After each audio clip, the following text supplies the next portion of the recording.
Hello and welcome to episode 109, where I want to look at choosing microphones, not for what they sound like, but for what they look like. Now, we can clip microphones on people, we can hide microphones, we can do all sorts of things, we can use shotguns.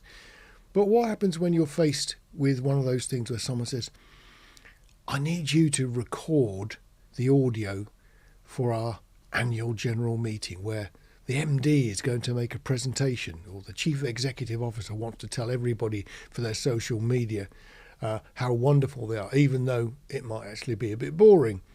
But one of the things that happens is you get people stand there in front of the camera and we stick a really ugly microphone in front of their face. Now, sometimes they've got posh clothes on, sometimes they haven't.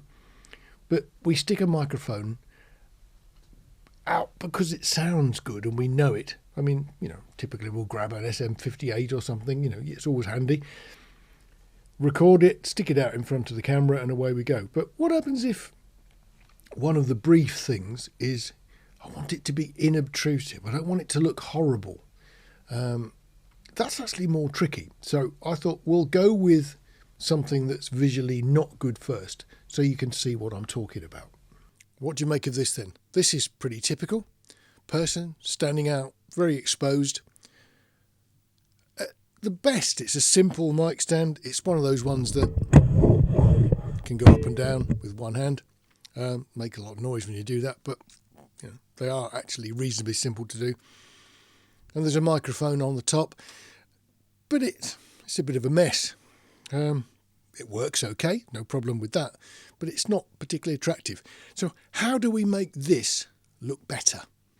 I've always found that when you get faced with one of these, it must look nice as an excuse to get some money to buy some new kit.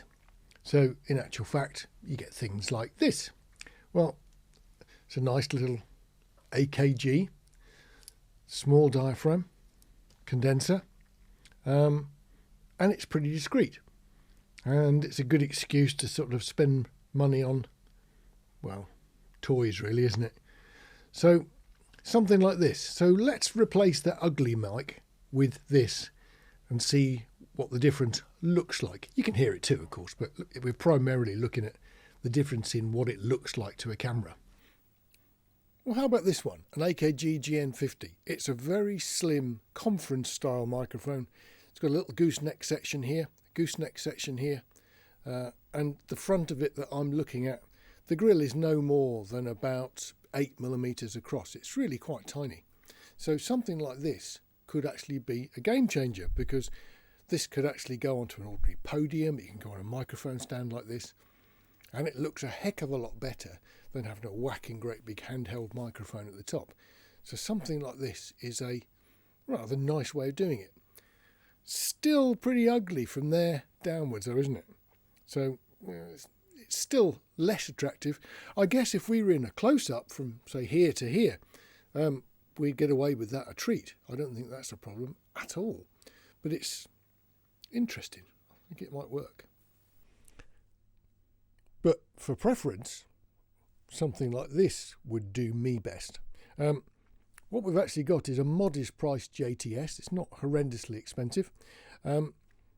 Condenser section on the top, little gooseneck, and then a carbon fibre tube that goes down to an isolation mount on the floor.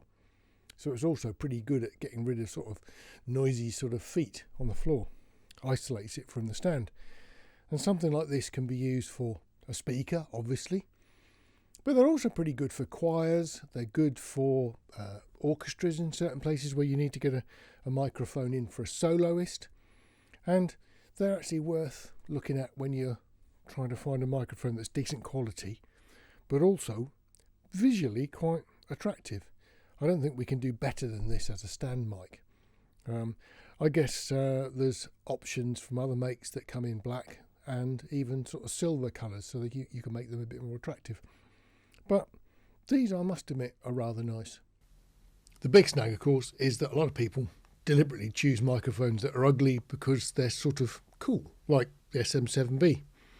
And they dangle down in that mount and sort of look the part. But they're not really something you can stick in front of someone like a a high-powered exec or someone sort of famous. They just look a bit weird in vision. So we go down a size and we've got sort of a handheld mic on a clamp on a stand. It's not particularly nice. Then we can go to something a bit slender, and then finally something that's very slender. As to whether you think they're suitable for that particular use, you have to really have a good think, because if somebody's gone to the time and trouble of not only sounding good but looking good, then I think you need to do something a little bit more discreet to make the microphone part of the shot less important. Big and in your face is not always a good thing for microphone placement. And I think that's why probably most people will resort to a clip-on radio pack. It's got nothing to do with them moving about. It's just purely because it's small and discreet. Microphones don't always deserve to be in the pictures, I think. Anyway, this is hopefully something that you'll either hate or love. If you do love it or hate it, give it a like, and then I'll know that you appreciate this kind of video. And if you actually hate this kind of video, just tell me. I won't do any more. See you on the next video. Look after yourselves. Take care.